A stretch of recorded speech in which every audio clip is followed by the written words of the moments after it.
Boa noite, buenas, iniciando o nosso programa de yoga semanal. Nossos encontros são sempre às segundas e sextas-feiras.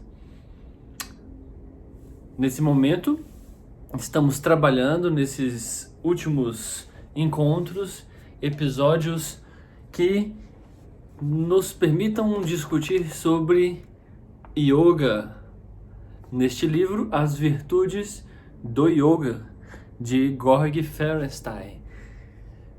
O autor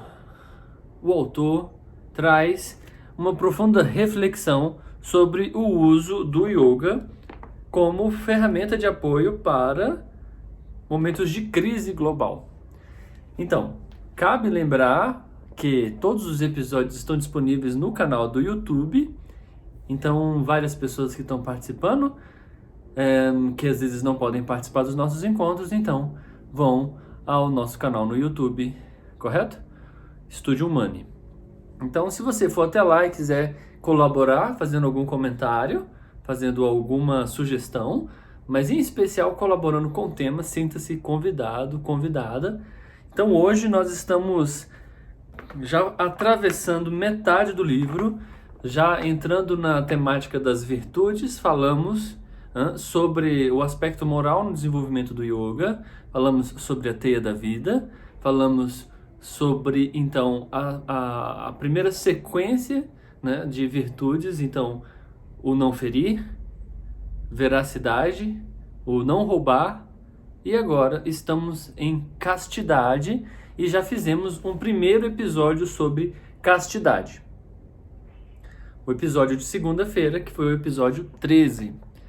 Então hoje o episódio 14, dando continuidade, e se tudo der certo, a gente conclui o capítulo castidade. Eu gostaria de pedir para vocês que interagissem comigo. Hoje a gente não vai abrir a sala de reunião do Google Meet, tá? Mas você pode fazer comentários e aí eu posso colaborar com a nossa troca. Então, falamos sobre um pouquinho sobre o Tantra, um pouquinho sobre esse processo da corporificação, dos processos que envolvem a ascensão do desenvolvimento da nossa alma quando encarnada, certo? E nós vamos continuar lendo o livro, trocando e dialogando alguns pontos em especial, certo? Então hoje nós vamos iniciar aqui, nesse ponto da página 192, segundo parágrafo. Quem tem o livro em casa e está acompanhando, segue comigo.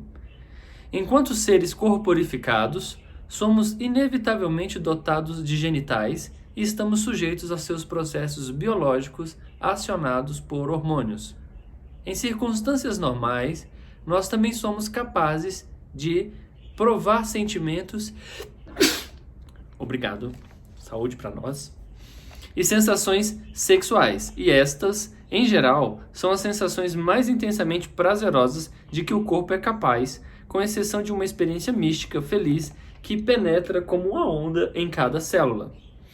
Tá aí as literaturas do William Reich sobre a função orgástica, que cabe muito aí a leitura para poder melhorar a nossa relação com esse entendimento, e também o autor brasileiro José Ângelo Gaiarso, que trata sobre essa temática também. Então, assim, não há argumento muito nesse sentido da função do orgasmo sexual e a ascensão desse aspecto no decorrer do nosso crescimento, do nosso desenvolvimento, e a importância dessa função como um veículo de prazer. E aí ele também cita, além do orgasmo, a função dos genitais, não só o orgasmo, mas o estímulo, o prazer do próprio estímulo, mas ele também cita as relações místicas, correto?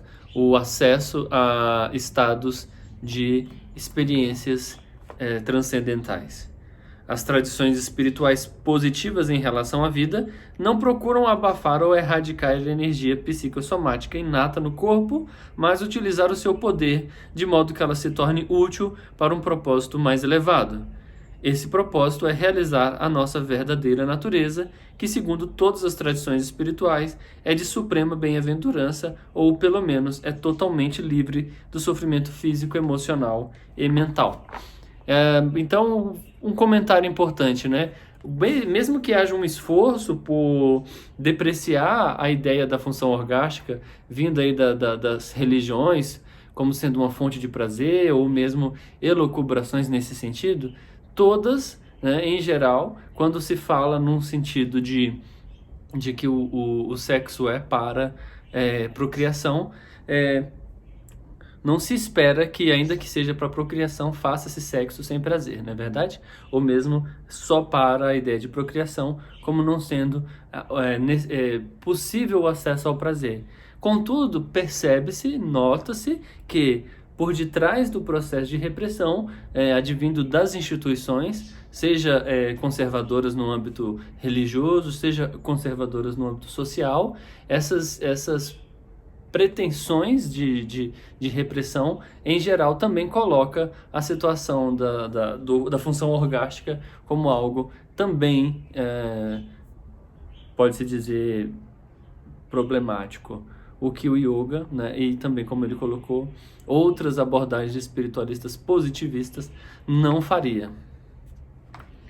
Certo? Assim, a razão para regular a energia sexual é a capacidade de obter um prazer ainda maior. Se de costumes permitirmos que nossa energia psicossomática seja gasta no nível dos genitais, nunca descobriremos o seu potencial maior. A pessoa comum se comporta como alguém que lê sobre um paraíso tropical distante, sem nunca realmente ter nadado numa lagoa transparente, verde esmeralda, circundada por praias de areia branca, ou como alguém que lê romances sem nunca ter experimentado uma genuína relação de amor. Sem dúvida, não há nada de errado com o sexo se desejarmos filhos, se quisermos desfrutar da intimidade da companhia dos nossos parceiros, ou se estivermos satisfeitos com a vibração momentânea do orgasmo.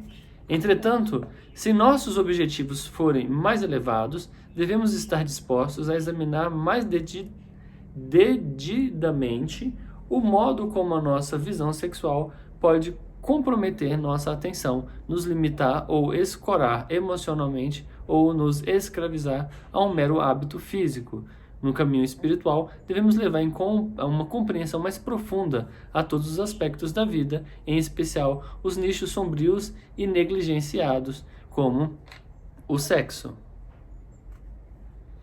Embora a castidade seja uma virtude que ajude a regular nosso comportamento interpessoal, ela também tem um aspecto muito pessoal, pois por meio da prática da economia sexual ou, no caso dos ascetas, até uma total abstinência, que é parte da disciplina da castidade, nós podemos armazenar a energia psicossomática do corpo e empregá-la para propósitos espirituais. Os yoguins e as yoginis sabem há muito tempo que, quando o libido é erguida no nível dos genitais, ela se torna combustível para o processo de transformação espiritual. Quando ele fala sobre elevação acima do nível dos genitais, para quem já tem conhecimento dos chakras, isso fica bem claro, né? Mas para além também dessa questão, basta compreender que a função sexual, ela, como falamos no primeiro encontro, vai ao encontro do que os sexólogos, do que os estudiosos atuais já nos falam, que o maior órgão sexual é o cérebro. Então, sendo tudo algo que é comandado e tem origem nessa estrutura, nesse local de entendimento, de inteligência celular, que é o cérebro, é óbvio, então, que a gente pode, então, concluir que, mesmo que o sexo esteja num nível genital, ele não é apenas genital. E não sendo apenas genital, também podemos concluir que outras regiões do nosso corpo também usufruem ou se beneficiam dessas qualidades que têm como origem as gônadas. Sabe-se que, então, os hormônios, né, essa estrutura glandular, que são os ovários, que são os testículos, que nos permitem, então, que sejamos, num sentido corporal, potencialmente capazes e nutridos, no sentido químico, pelos ódias, como a gente falou na última aula, pela energia vital que permeia essas células, é possível que esses ôdias, então, uma vez permeando os tecidos, permeando as células do corpo, proporcionem uma qualidade de vida maior para as funções dos órgãos e dos centros de força, que estão mais acima dos genitais. Em termos yogis, esse processo requer até mesmo um componente biológico captado no termo sânscrito, que significa sêmen, que flui de modo ascendente. Esse conceito se refere à curiosa experiência psicossomática da energia vital seminal, ou libido, que flui da área genital para o cérebro. Essa experiência subjetiva é acompanhada por uma progressiva perda de interesse pelo sexo e pelo prazer corporal e, em geral, sem, entretanto, cair preso da repressão e dos sintomas indesejados. A perda do interesse pelo sexo é provocada por um interesse aumentado nas realizações e experiências espirituais. E aí, pode entender espiritual aqui exatamente como foi tratado no início do início do Papo Namastê, lá nos primeiros episódios. A compreensão do termo espiritual como um termo de ganho de habilidades no contexto de ser humano, né? De ser o eu em si, né? O ser propriamente, né? O Atma, quero dizer, nesse sentido. Bom, espirituais e, no final, total transcendência do corpo-mente de início. No estado avançado mais temporário de êxtase transconceitual, Nirvikalpa Samadhi, e a seguir na condição irreversível da iluminação. Quando o processo esotérico de Urdhvas Retas se completa, esse é a ascensão do sêmen, né, da estrutura seminal, a castidade perfeita chega a um modo natural e fácil para o asceta. Mas, já anteriormente a esse acontecimento, no qual os centros psicossomáticos, os chakras mais elevados, são ativados, o asceta aos poucos trará sob controle a sua energia sexual. Em estágios mais avançados da prática, ele ou ela poderá até ter feito isso por meio de atividade sexual ritualizada à la Tantra. Isso serve para mostrar que o que importa em tudo é a mente, se ela pode controlar o corpo ou é controlada por ele. No estado de pós-iluminação, os adeptos em geral não são ativos sexualmente, mas já houve casos de mestres que optaram por se envolver com relações sexuais. Entretanto, essa discussão sobre esse tema controvertida está além do escopo da obra presente. Então, não é a pretensão dele entrar muito aqui profundo. Ao considerar o yoga, devemos sempre ter em mente que ele compreende duas facções. Uma facção ressalta um enfoque mais ascético e muitas vezes que nega a vida. A outra, em especial em sua forma tântrica, é a que mais aceita a vida como vida. Em outra obra, eu fiz uma distinção entre o verticalismo e o integralismo. A facção verticalista ou ascética tem como lema para cima e para fora, concentrando-se na ascensão gradual da atenção e da energia vital em direção aos centros esotéricos, no cérebro e além. Essa facção vê o mundo, o corpo, o sexo, mulheres, comida, dinheiro como demônios a serem superados. Em contrapartida, as escolas integralistas, que consideram unilateral o enfoque verticalista, não veem um perigo intrínseco na corporificação, valorizam o corpo como uma plataforma para a realização espiritual. O Gandhi expressou bem o grupo puritano e verticalista do hinduísmo quando escreveu: posso afirmar, sem a menor hesitação, de minha própria experiência, bem como da de outras pessoas, que o prazer sexual não apenas não é necessário, mas é positivamente prejudicial à saúde. Toda a força do corpo e da mente que levou tanto tempo para se obter é perdida de uma só vez por uma única dissipação de energia vital. Leva um longo tempo para recuperar essa energia perdida e, mesmo assim, não se pode saber se ela será inteiramente recuperada. Um espelho quebrado pode ser consertado para que possa fazer seu trabalho, mas nunca deixará de ser nada além de um espelho quebrado. É evidente que Gandhi tinha um problema com a sexualidade, a comida e o corpo. Ele confundia yoga com autonegação. Ele próprio admitiu que tentava com esforço a castidade. Para provar a si mesmo que dominava ou podia dominar essa virtude, ele com regularidade partilhava sua cama com sua sobrinha neta e outras donzelas, e ambas as partes estavam muitas vezes nuas. Não há motivo para duvidar do depoimento de Gandhi ou de sua sobrinha neta Manu, de que uma estrita castidade foi observada em todas as ocasiões. Quando a notícia dessa prática excêntrica veio à tona em 1947, alguns de seus contemporâneos, no entanto, consideraram que as mulheres envolvidas eram, assim, exploradas. As pessoas têm uma ideia do Gandhi bem distorcida, né? Então, assim, é possível e necessário que se leia mais sobre isso, tá? Embora Gandhi advogasse a causa das mulheres e se empenhasse para sustentar e motivar a sua luta pela liberação social e igualdade, ele permanecia firmemente alojado no sistema patriarcal da Índia. Enquanto chefe de família, não era o caso de ele ser partilhado a cama marital com sua esposa humilde e heroína, não celebrada Kastur. De muitas maneiras, ele se comportava como um asceta. Não obstante, ele desfrutava da lealdade e apoio indiscutível de sua esposa, além da atenção e cuidado de suas muitas admiradoras mulheres. A negligência de Gandhi em relação ao próprio corpo é evidente a partir de sua aparência macilenta, famosa e sua conhecida obsessão com dietas e jejuns. Ele se sentia enlevado enquanto jejuava, mas muitas vezes sucumbia à depressão quando tinha que recomeçar a se alimentar. A preocupação com a perda de energia através da descarga seminal intencional ocidental é sempre um tema importante nas tradições ascéticas.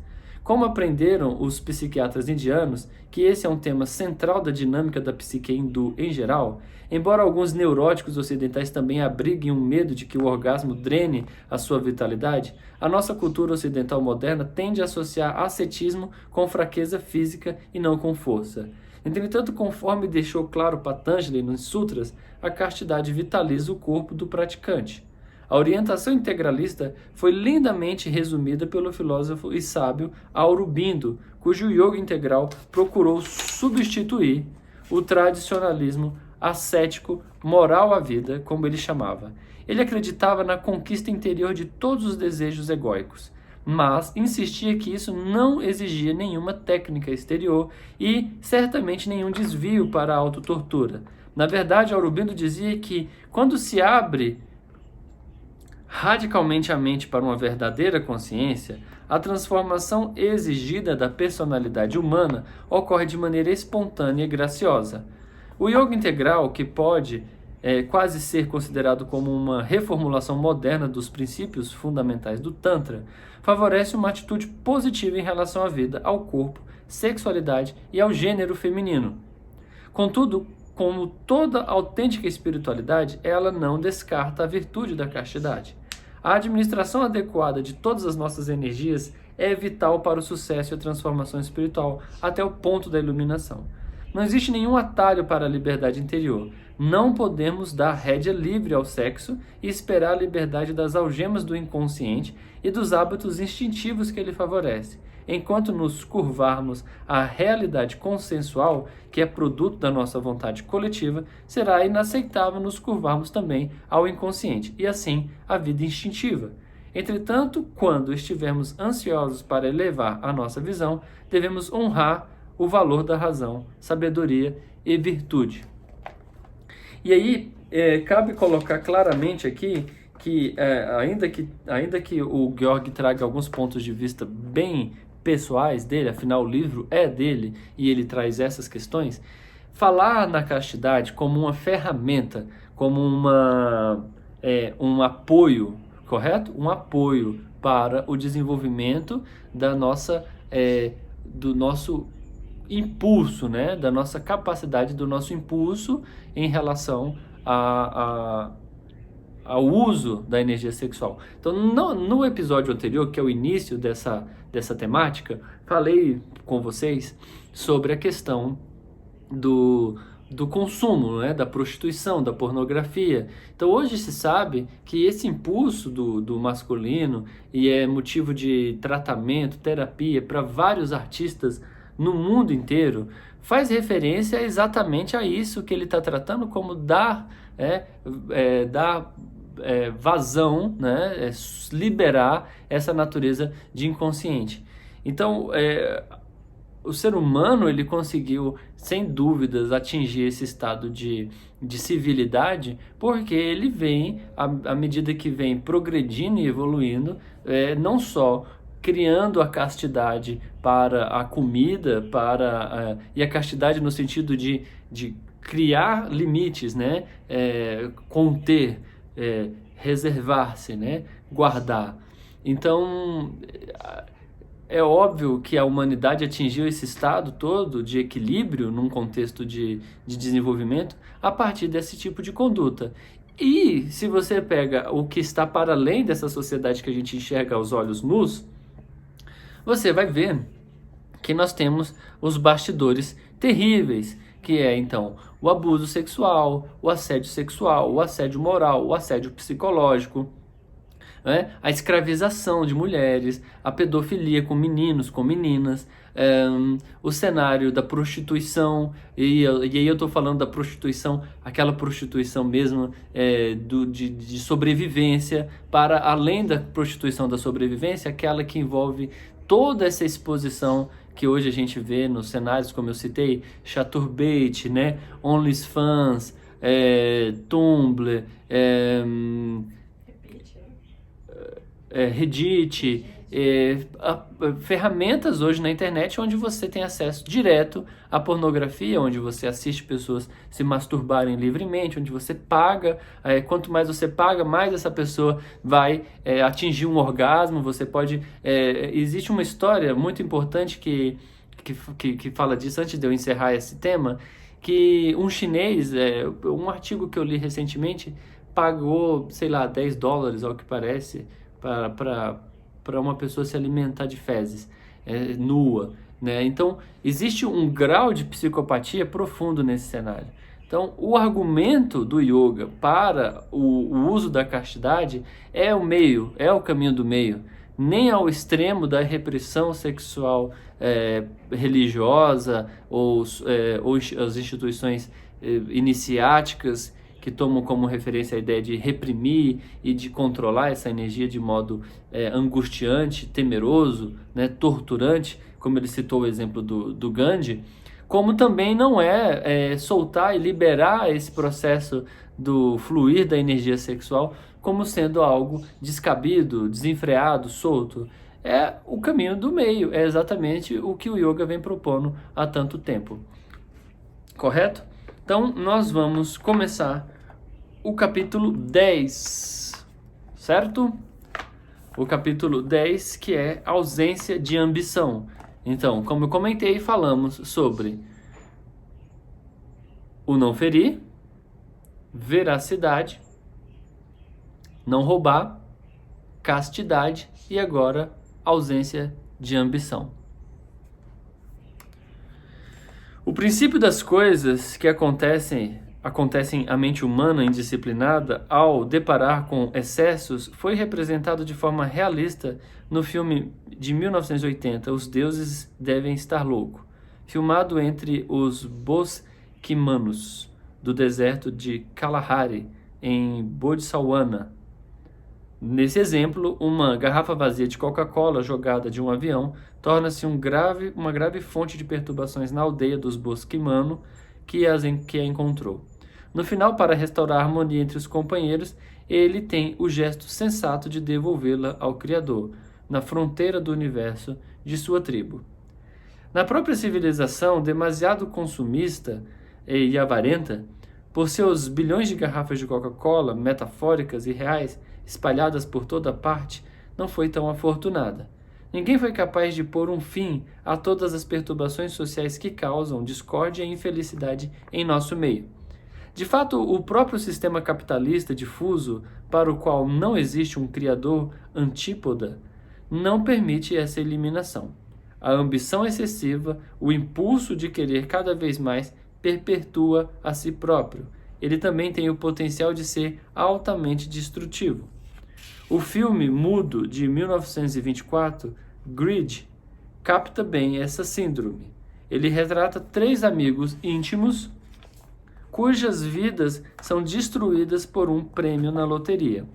Basicamente, porque a ganhadora, de uma maneira neurótica, se torna avarenta e, juntamente com seu marido, acaba ficando na miséria, enquanto seu ávido ex-namorado vai atrás da riqueza não utilizada.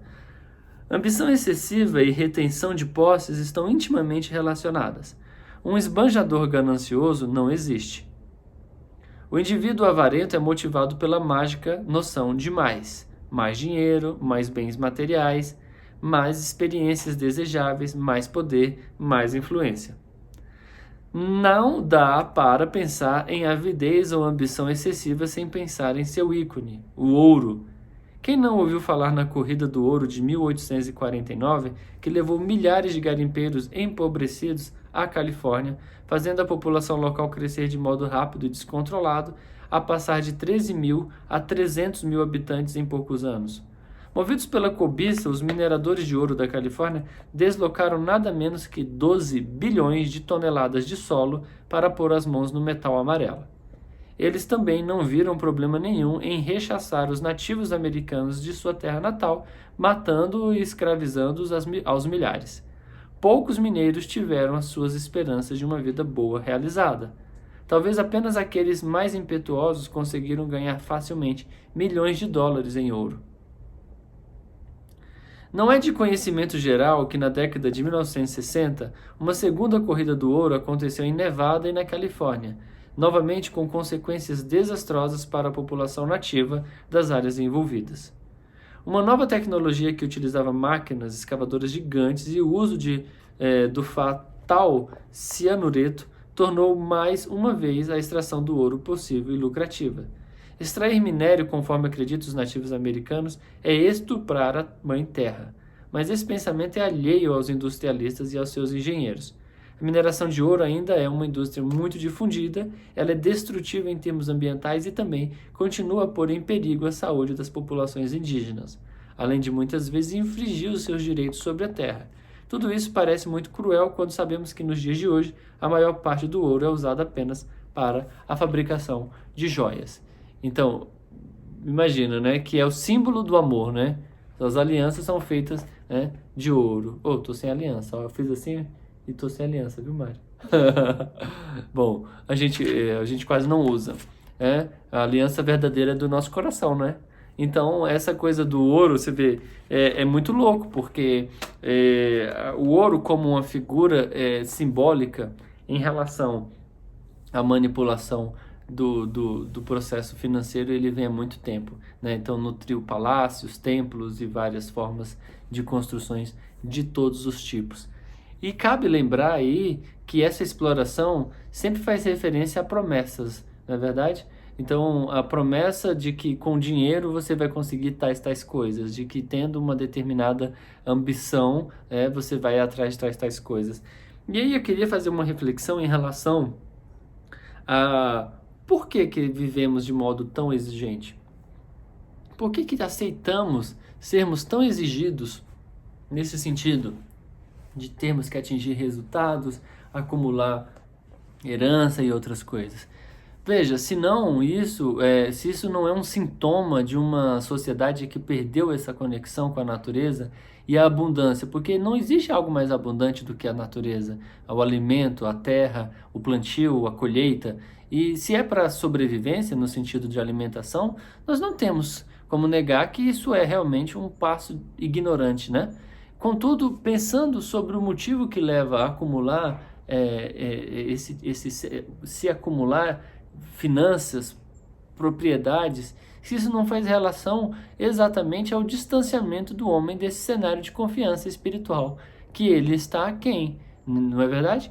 Considerando que ele, ao se distanciar dessa relação com o divino e da abundância, que é da onipresença do que a gente chama de Deus, ou seja, está em tudo, a gente se separa desse processo. E o modelo capitalista, ainda que ele favoreça uma série de processos como a própria tecnologia, como o próprio desenvolvimento da ciência e como outros aspectos, ele também nos priva, por exemplo, do desenvolvimento de um altruísmo autêntico, de um altruísmo saudável. O que vem a se tornar uma sociedade evoluída no futuro é exatamente, por exemplo, a preocupação dos ricos com os menos abastados, correto? E isso permitiria, por exemplo, um nivelamento muito maior nas relações no sentido humanizado, o que hoje passaria por necessidades de argumento, convencimento. Né? A iniciativa, por exemplo, das grandes empresas, dos grandes empresários em favorecer auxílios ainda é questionável em questão de números, e ainda a gente ainda direciona todas essas responsabilidades para uma força meio abstrata, né? Ou o governo ou realmente Deus como uma força que vai prover algum processo, certo? Então, o Georg vai trazer aqui alguns argumentos sobre o sistema bancário, sobre o lixo, sobre a produção de coisas desnecessárias, sobre a questão das sobras radioativas. A gente já falou isso muito nas primeiras lives sobre a teia da vida, a questão do passivo ambiental, sobre a ambição, né? A gente usurpar, a gente realmente distorcer a nossa relação com os recursos da natureza e tal. E aí ele fala aqui, né? Cerca de 2 milhões de mulheres americanas fazem dietas de maneira compulsiva, isto é, passando fome para perder peso ou para permanecerem magras. 40% das estudantes americanas de primeiro, segundo e terceiro anos no ensino fundamental responderam numa pesquisa que elas gostariam de ser mais magras. E muitas moças mais velhas recorrem às pílulas de emagrecimento e outros meios para conseguir seu objetivo de parecer-se com a Barbie. Isso nada tem a ver com as disciplinas espirituais de jejum e moderação dietética, né? Ele também fala, né, um dos aspectos malévolos e potencialmente fatais da avareza americana é o laço com o imperialismo militar do governo, que em época mais recente destruiu o Afeganistão e o Iraque. Para manter hábitos de consumos americanos, o governo dos Estados Unidos tem adotado de maneira sistêmica uma política estrangeira intervencionista, apoiada pelas mais sofisticadas tecnologias militares. Isso tem permitido a exploração de outros países pelos Estados Unidos, se necessário, pela força, contra todos os regulamentos das Nações Unidas. Não é por acidente que nas tradições espirituais da Índia, a ambição ou avidez é considerada como um dos 3 venenos, juntamente com a cólera e a ilusão. O budismo, em especial, dá muita atenção a essa tríade temível, considerando-a responsável pelo predomínio do sofrimento no mundo. Os 3 venenos são retratados de forma gráfica no centro da roda da vida, que é um instrumento de ensino muito apreciado. O galo representa a avidez, a cobra a raiva e o porco a ignorância. Esses 3 elementos envenenam a nossa vida de maneira individual e coletiva, devendo, portanto, ser extirpados. A ignorância ou ilusão é o ambiente propício para os outros 2 venenos. Na verdade, ela é tradicionalmente considerada a fonte de todo o mal. É a base de todas as obstruções à realização espiritual. Afinal de contas, é por sua ignorância que sucumbimos à raiva, à avidez e a outros vícios. Será que ficaríamos zangados, por exemplo, se no momento lembrássemos de que as coisas dão errado, que as pessoas cometem erros e que a raiva reduz o nosso bem-estar e duração de vida, ao inundar nosso sistema de química do estresse, para não mencionar o efeito prejudicial que ela tem nas outras pessoas? As tradições yogis não são as únicas a designar a ambição de vício capital. No cristianismo, ela figura como um dos 7 pecados mortais. Mortal porque cada pecado ou vício prejudica os outros e leva à morte espiritual do perpetrador. O fato de que as grandes tradições religiosas tenham injunções morais contra a ambição, a avidez ou outros princípios, deixa claro que estes eram cometidos inclusive pela humanidade pré-moderna. É claro que isso não é desculpa para nenhum deles. O lema "a força nos números" não se aplica a essa situação específica, a fazer da ambição um completo estilo de vida, como no caso dos Estados Unidos e outras nações desenvolvidas, torna esse vício ainda mais repreensível. A riqueza individual e coletiva não é errada em si mesma, desde que seja obtida de maneira legal e também usada para o benefício de outras pessoas. Entretanto, há algo de muito errado em simplesmente sentar-se sobre milhões e bilhões de dólares, à maneira avara do tio Patinhas, uma das memoráveis criações de Walt Disney. Ele tinha um faro para o ouro e amava banhar-se em montanha de dinheiro e de contar com regularidade a sua pilha de riquezas. O seu ídolo era o rei Midas, e o que ele mais odiava fazer era pagar pelas coisas, ou dar um centavo que fosse da sua fortuna.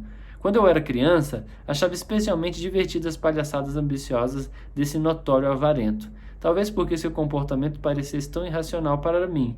Hoje em dia não me divirto mais com isso, mas fico perplexo pela mesquinhez de tantas pessoas afluentes.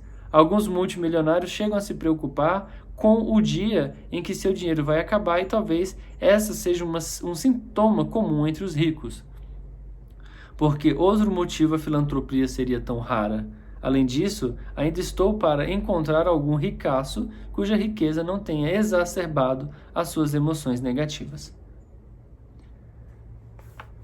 Segundo Buda, os monges deveriam limitar-se apenas a algumas posses essenciais, mas ele aplaudia aqueles que atraíam doações mais substanciais, quando então se esperava que eles as cedessem à comunidade monástica. As posses que ultrapassavam os itens permitidos pelo canone budista, um manto e uma tigela de mendigar, eram consideradas como possíveis sinais de avidez da parte desses monges e monjas individuais. No popular Dhammapada, podemos ler sobre o caminho para a riqueza e um caminho para o Nirvana, cuja distinção resume bem a visão budista em geral. O budismo considera a riqueza como um ressalto do bom karma. Ela deveria ser usada de modo adequado para o benefício da própria pessoa.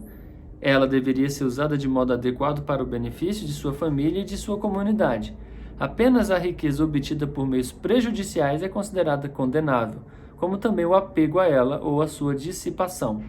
O caminho do meio budista defende o equilíbrio em todas as coisas e a ambição é claramente um desequilíbrio. O melhor é que seja corrigida. Cabe lembrar, assim, exemplos, por exemplo, como as fortunas acumuladas dos grandes agricultores, por exemplo, fazendo uso, né, de infinitas toneladas de agrotóxico ou mesmo de fertilizantes químicos, correto?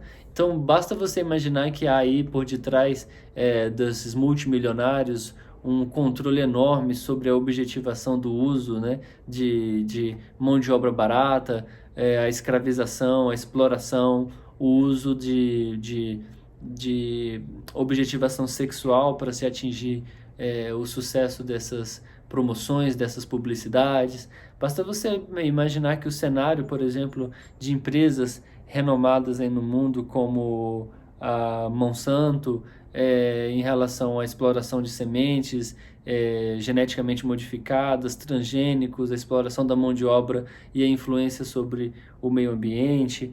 Então, assim, a própria produção, né, da indústria automobilística e o cenário de depreciação, né, degradação ambiental advindo desse processo da produção de carros em larga escala, a produção de medicamentos, né, em grande quantidade para se oferecer isso em larga escala, e a manipulação desses cenários farmacêuticos, uma industrialização na China, nos países como os Estados Unidos ou grandes países que são responsáveis, né, pela poluição, pelo lançamento de carbono na natureza. Então, a exploração da madeira, as grandes indústrias do cenário da produção de carne, da produção de ração. Então, em geral, são multimilionários e que a filantropia, né, como a gente percebeu aí nessa etapa do Covid, quando nós tínhamos aí a oportunidade de criarmos uma grande união, né, entre empresários, governantes, líderes, não conseguimos atingir essa equanimidade aí na relação. O yoga hindu e o jainista defendem a mesma verdade. Em seu Yoga Sutra, Patanjali emprega a palavra aparigraha para indicar ausência de ambição. O antônimo parigraha representa procurar, alcançar, agarrar. A raiz graha significa agarrar. Em outros termos, o sinônimo alobha ou ausência de ambição é usado, mas agarrar nos dá uma ideia melhor dessa ação curiosa se tentar alcançar alguma coisa e requerê-la para si próprio. Segundo um aforismo um tanto enigmático do Sutra, o yogi que dominou a virtude da ausência de ambição chega a entender o motivo do seu nascimento. Essa afirmação encerra uma descoberta importante. A avidez se estende não apenas aos objetos externos, mas também à nossa própria pessoa, nosso corpo e nossa mente. Quando nosso domínio de ausência de ambição tiver se tornado estável, começaremos a entender o mecanismo de agarrar, por meio do qual nós nos seguramos ao nosso corpo, à mente, especialmente a noção de um eu, do eu sou. Ao soltar nosso apego a quem pensamos que somos, podemos descobrir o segredo de nosso atual nascimento e todas as nossas encarnações, uma vez que o yoga afirma que a vida presente é apenas uma série de encarnações. A ausência de ambição é um não apego radical. E é aí que a orientação ascética termina. De uma perspectiva mais integral, essa atitude parece branda e limitada e poderia ser facilmente confundida com autocentramento. Mas o yoga imparcial apenas quer evitar gerar novas vidas kármicas e, portanto, a sua ausência de ambição é ancorada num sentimento de neutralidade em relação a todas as coisas e pessoas. Mas, conforme já ressaltei em diversas ocasiões, é possível um enfoque mais positivo que combina a imparcialidade com um envolvimento social. A típica tática do chefe de família yogi que, enquanto pratica a renúncia interior, cumpre as suas obrigações exteriores. A sua ausência de ambição tem um aspecto positivo, o da generosidade.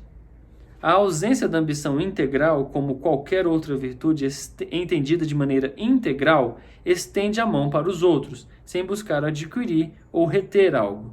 É um generoso compartilhar de si mesmo, em um nível e uma participação consciente do vínculo com a vida em outro. Uma vez que somos um aspecto inalienável da vida, nós já temos tudo o que precisamos e, portanto, não temos motivo para segurar em ninguém e em nada. A ausência de ambição significa liberdade interior, o que o yogi se esforça para buscar em todas as circunstâncias. Em outro nome para ela, ou um aspecto dela, é o contentamento. Quando Alexandre o Grande visitou Diógenes, que vivia em um grande barril sob o céu aberto, o imperador perguntou ao grande yogi grego o que ele poderia fazer pelos ascetas. Indiferente à fama e poder a Alexandre, Diógenes simplesmente, mas com uma simbólica pungência, pediu que ele se afastasse um pouco para o lado, para não bloquear a luz do sol. Se ao menos o imperador tivesse compreendido o significado mais profundo das palavras de Diógenes. Não é verdade? Se você já não ofuscar o sol para os seus irmãos, você já está fazendo algo bem útil e bem interessante. Bom, então hoje eu vou encerrar nossa live. Nós temos ainda o capítulo Compaixão, que nós vamos iniciar na segunda-feira. O capítulo Amor, estamos praticamente encerrando o nosso livro. E o último capítulo, Virtudes e Yogis Variadas. Certo? Então, se você puder ir até o nosso canal do YouTube e participar dos nossos vídeos, das nossas lives, toda segunda e sexta, às 20 horas. Ok? Satisfação. Aguardo mensagens. Estamos à disposição. Namastê.